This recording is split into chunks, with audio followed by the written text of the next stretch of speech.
Good morning po mga kasolar.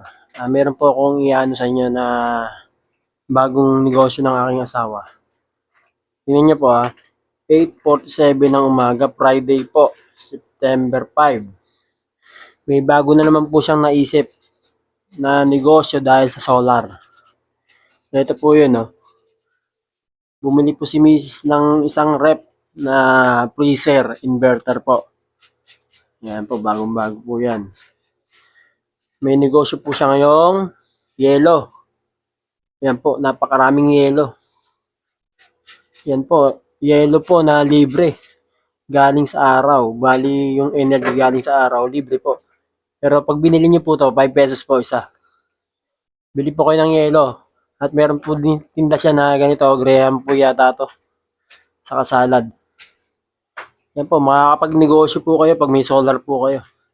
Hindi niyo po kasi aalalahanin yung kuryente. Yan, biro niyo po yan, no?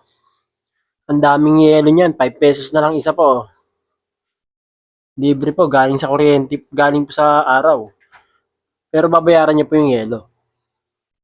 Ganyan po kaganda pag may solar. Pwede kayong magnegosyo.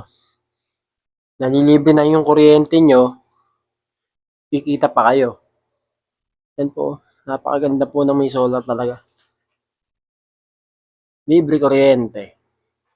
Invest muna bago maglibre po. Ganun po talaga. Makakapagnegosyo naman po kayo basta po kuryente. Mga kare po, may carwash po kayo. Pwede po kayo mag-carwash. Libre po ang kuryente nun. Ayan po. Kaya po yung mga gustong bumili ng yelo, mineral water po to, mineral. Ice mineral po to. 5 pesos po ang isa. Yun po. Salamat po.